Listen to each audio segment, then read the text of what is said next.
नमस्कार दोस्तों। क्यों 80% लोग अपनी ज़िंदगी में उनके जो गोल्स होते हैं, उनके लक्ष्य होते हैं, वो पूरे नहीं कर पाते? क्या आप इस सवाल से हमेशा परेशान रहते हैं? तो इस वीडियो को अंत तक ज़रूर देखिएगा। मैं इसमें आपको 7 ऐसे स्टेप्स बताऊंगा जिससे आप अपनी ज़िंदगी के जो गोल्स हैं, जो लक्ष्य हैं, उनको पूरा कर सकते हैं और आप उन 20% लोगों की श्रेणी में पहुंच सकते हैं जो अपने गोल्स को अचीव कर लेते हैं। मेरा नाम सुरेंद्र कुमार है। आइए शुरुआत करते हैं हम उन स्टेप्स के बारे में जानने की जो कि आपको उन 20% लोगों की श्रेणी में लेके जाएंगे जो अपने गोल्स को अचीव कर लेते हैं और अपनी ज़िंदगी को खुशहाल ज़िंदगी में तब्दील करते हैं। स्टेप नंबर 1 है बिग गोल्स सेट करना। जी हाँ दोस्तों, बड़े गोल सेट करना यानी जो आज आपका सामर्थ्य है, जो आज आपके पास में रिसोर्स है, जो आज आपकी ताकत है, उस ताकत से आप जो अचीव कर सकते हैं उससे कम से कम 10 गुना आपको गोल सेट करना है, उससे 10 गुना बड़ा आपको गोल सेट करना है। जी हाँ दोस्तों, ये सुनने में बड़ा अजीब लगता है, लेकिन आप अगर अपनी ज़िंदगी में कुछ बड़ा अचीव करना चाहते हैं तो आपको इसी तरीके से अपने गोल्स को काफ़ी बड़ा रखना पड़ेगा। अगर दशरथ माझी, जिन्होंने एक चट्टान काट के रास्ता बना दिया, ऐसा गोल अपने लिए नहीं चुनते तो दोस्तों आज उनका नाम इस वीडियो में मैं नहीं ले रहा होता और बहुत सारे लोग अपने वीडियो में उसका नाम नहीं ले रहे होते। इसी प्रकार धीरू भाई अंबानी, जिन्होंने इतना बड़ा गोल अपने लिए रखा कि वो बहुत बड़ी एक रिफाइनरी बनाएंगे, बहुत बड़ा बिजनेस एम्पायर बनाएंगे, अगर वो उतना बड़ा गोल नहीं अपने लिए चुनते जो कि उस समय उनका सामर्थ्य से बाहर था, तो आज रिलायंस इंडस्ट्रीज का इतना बड़ा एम्पायर हम नहीं देख पाते। ज़्यादातर लोग गोल सेटिंग में ये मिस्टेक करते हैं कि वो छोटे गोल सेट कर लेते हैं और उनको अचीव करने के लिए उनके एक्शंस भी छोटे रह जाते हैं।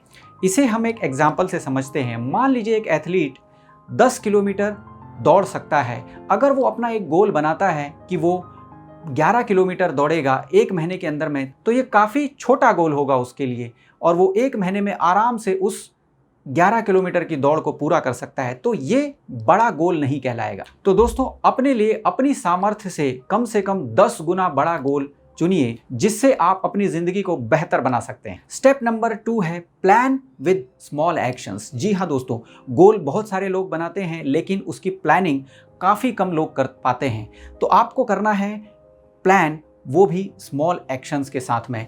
आपको इनिशियल के एक्शंस स्मॉल रखने हैं। जब हम कार चलाते हैं तो उसको पहले हम फर्स्ट गियर में चलाते हैं, उसके बाद में सेकंड गियर पे उसको ले जाते हैं, धीरे धीरे उसकी स्पीड बढ़ती है, फिर तीसरा गियर, फिर चौथा गियर। डायरेक्ट हम कोई भी कार या व्हीकल को टॉप गियर में नहीं चलाते। उसी प्रकार से जब बच्चा छोटा होता है, जब चलना सीखता है तो सबसे पहले वो रेंगता है, उसके बाद में वो घुटनों के बल चलना सीखता है, उसके बाद में वो कदमों पे चलना सीखता है। तो ये एक प्रोसेस है छोटे कदम से बड़े काम करने के लिए।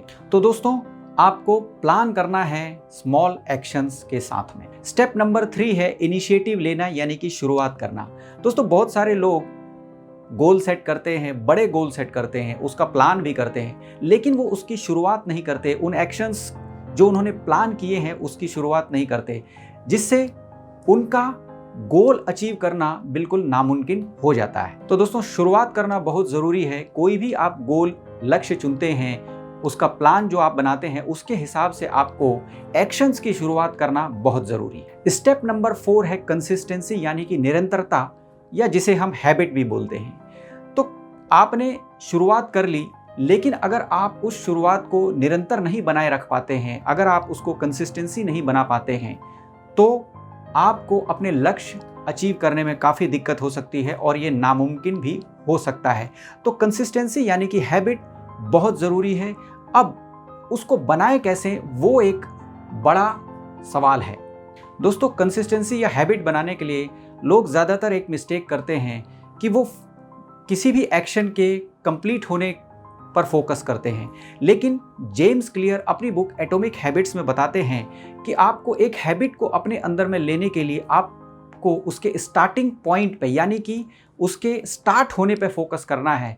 जैसे एक एथलीट अगर डिसाइड करता है कि उसको 4 बजे से 8 बजे तक 4 घंटे का एक वर्कआउट करना है, तो उसको फोकस करना होता है कि वो 4 बजे किसी भी तरीके से वर्कआउट लोकेशन पे पहुंच जाए और अपना वर्कआउट स्टार्ट कर ले। इससे कोई फ़र्क नहीं पड़ता कि उसका वर्कआउट जो है उस दिन का कैसा हो रहा है, अच्छा हो रहा है, ख़राब हो रहा है, लेकिन वो स्टार्ट करना 4 बजे बहुत ज़रूरी है। तो इसी तरीके से आप भी स्टार्टिंग पॉइंट पे, आपके एक्शन के स्टार्टिंग पॉइंट पे फोकस करके अपनी हैबिट को बना सकते हैं। आपका एक्शन किसी दिन अच्छा होगा, किसी दिन थोड़ा कम अच्छा होगा, किसी दिन बहुत अच्छा होगा, लेकिन जब आप इसकी कंसिस्टेंसी को बनाएंगे तो वो आपकी हैबिट में आ जाएगा। और जैसे ही वो आपकी हैबिट में आएगा तो आप 80% लोगों से आगे निकल जाएंगे और आप उन 20% लोगों की श्रेणी में आ जाएंगे जो कि अपने गोल को अचीव कर पाते हैं और अपनी ज़िंदगी को बेहतर बना लेते हैं। स्टेप नंबर 5 है सेल्फ एप्रिशिएशन या रिवार्ड।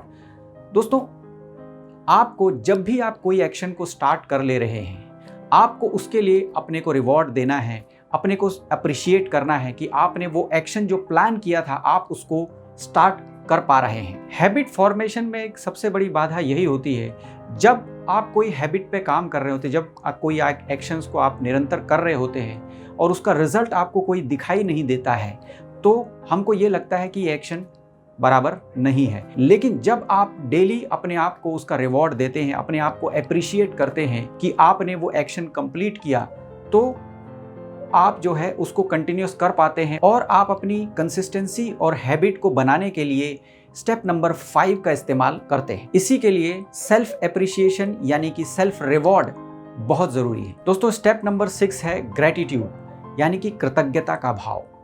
आपको हमेशा अपने दिल में एक ग्रेटिट्यूड का भाव रखना है, एक ग्रेटिट्यूड की फीलिंग रखनी है, क्योंकि जो भी आज आपके पास में अवेलेबल है, आपके पास में अगर घर है, आपके पास में अच्छे रिलेशंस हैं, आपके पास में अच्छी कार है, तो ऐसे बहुत सारे लोग दुनिया में हैं जिनके पास में ये सारी चीज़ें नहीं हैं। तो आपको भगवान का शुक्रगुजार होना है कि उसने आपको इतनी सारी चीज़ें दी।